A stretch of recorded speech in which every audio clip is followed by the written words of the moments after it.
السلام علیکم دوستو، میں ہوں آپ کا میزبان ذاکر جان۔ تو چلو ویڈیو کی طرف۔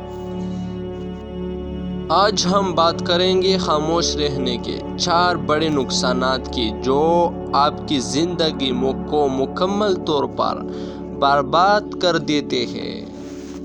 لیکن اس سے پہلے ہم خاموش رہنے کے چند فوائد بیان کرنے چاہیں گے تاکہ آپ خود کو بہتر طور پر سمجھ سکیں۔ خاموش رہنے کے 4 بڑے فوائد۔ نمبر 1، خاموشی آپ کو اپنے رب سے جوڑتی ہے۔ نمبر 2، خاموشی آپ کے ذہن تناؤ کو کم کر کے آپ کو باشعور انسان بننے میں مدد کرتی ہے۔ 3، خاموشی آپ کو ایک کامیاب انسان بننے میں مدد کرتی ہے۔ 4، خاموشی آپ کو اپنے مقصد پر توجہ مرکوز کرنے میں مدد دیتی ہے۔ خاموش رہنے کے 5 بڑے نقصانات۔ 1، لوگ آپ سے دوستی نہیں کریں گے کیونکہ ان کے لیے آپ کو سمجھنا اور جاننا مشکل ہے۔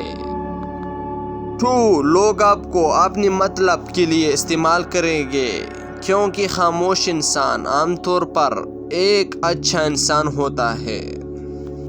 3، لوگ آپ پر رعب اور دبدبہ چلائیں گے کیونکہ وہ جانتا ہے کہ آپ نہیں لڑیں گے۔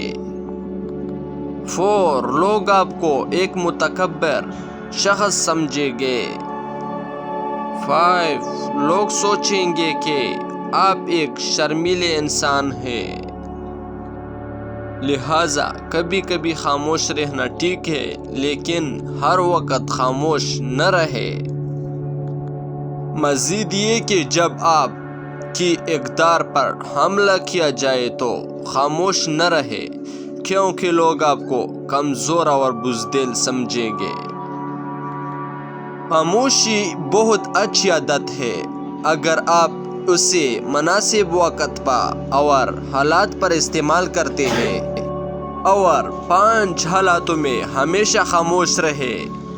نمبر 1، جب آپ محسوس کریں کہ آپ کے الفاظ سے کوئی آپ کے جذبات کو نہیں سمجھ سکتا تو خاموش رہے۔ 2، جب آپ نہیں جانتے کہ کیا کہنا ہے، اگر آپ کو اپنے خیالات اور بعض پہلوؤں کے بارے میں علم پر شک ہے تو خاموش رہے۔ جب آپ کو اپنی زندگی کے کچھ واقعات جذباتی طور پر شیئر کر رہا ہو تو خاموش رہنے کی کوشش کریں۔ جب کوئی دوسرے شخص پر تنقید کر رہا ہو تو آپ کو اس قسم کی منفیات کا حصہ بننے کی ضرورت نہیں، اس وقت بھی خاموش رہے۔ اگر چینل پہ نئے ہو تو چینل سبسکرائب کرو۔ Thank you so much.